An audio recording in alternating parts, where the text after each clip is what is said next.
As promised, to that all-important Mining Indaba, we cross now to Cape Town for our regular coverage of the 2013 Indaba, where Chris Bishop is standing by with MS Mehta, Chief Executive of Vendata. Over to you, Chris.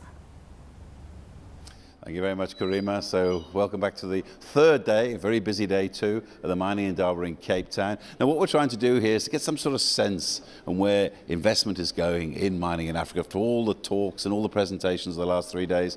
And here we have, with me here, I have Kishore Kumar. He's the CEO of Zinc International, which is part of the massive Vedanta Resources Group, which is operating in Africa. And what I want here is some sort of insight on exactly which way mining is going in Africa. Welcome to the program. Thank you very much for joining us. Good evening, Chris. And just give us an outline first, briefly, of your operations in the continent. We have been present in this continent since 2004 with our flagship assets in Zambia, which is the Konkola Copper Mines. And we have been there for the last 9 years, and we have completed the investment of $2.5 billion of investments in both the smelter, refinery and the mine. And we are present in Namibia and South Africa with the additional investment that we have done of almost $1 billion in assets of Scorpion and Roshpina. So you're big players in mining on the continent. From all that you've been hearing here over the last 3 days, what sort of sense are you getting about the opportunities and pitfalls of mining in Africa? Africa is, of course, a land of opportunity for everybody to come here, but the biggest area where I would like to be cautious is that in this continent, the infrastructure needs to be substantially upgraded by the government to support further investments, and private sector and government can play a substantial role in terms of partnerships, especially in the energy and in the sector of building roads and ship ports. I believe there's a long way to go in terms of building these capabilities for all the mining companies to be able to harness the potential which these continents have to offer.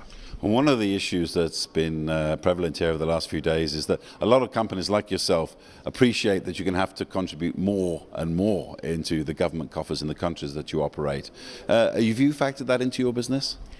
See, as long as the policy clarity comes from the government in terms of what exactly is expected of the long-term investor who comes in mining, it makes our life very easy.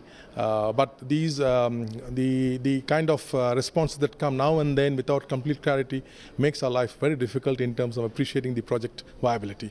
So that is very important as an important milestone for the governments to clarify the policy. I mean, taking it overall and looking at the picture, what sort of risks are you seeing in mining in Africa right now?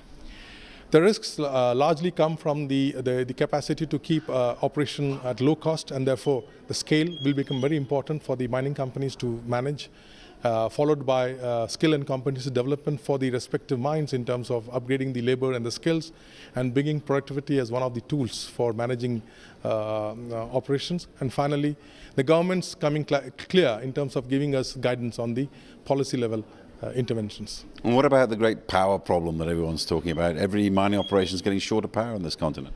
Oh yes, I mean the beneficiation story is never complete without a proper addressing the power requirement. And going forward, I would say is that the best way for South Africa is to really bring the PPP and IPP projects into fruition and allow some of the large power players in the world to come and invest in some of the coal blocks to actually produce, beneficiate and deliver power at sustainable costs for the mining companies to convert the ore and resources into the metal. And that too at a competitive price, because you are competing with all the BRIC nations. So it is important for South Africa to realize their potential in maximizing their beneficiation story internal. Now, one of the great success stories of African mining has been the revival of the copper industry in Zambia. It was on its knees just over 10 years ago, 120,000 tons a year. And now it's more than 1 million. Now, your mine, Konkola Mine, is part of this. How much further do you think the industry's got to go in Zambia before it reaches saturation point? No, Zambia has been, fortunately Zambia embarked on the policy change way back in 2002, and since then Zambia has not looked back. They have encouraged private investors to come in practically the Kolwezi, Solwezi as well as in the Chingola region, and many of these assets like the KCM, who were not doing well in terms of the cost structure, have since then been revived, and they have consistently been upgraded and the country is producing 1 million ton, and there's more upside potential in terms of the country's ability to ramp up the copper production. And we always believe that Zambia could be the next Chile to look forward to in terms of copper production. And what about zinc, one of your core businesses as well, which you've got up in Namibia? Do you think that's a metal, a mineral of tomorrow? Zinc will have a very bright potential, and zinc is largely used in galvanizing steel.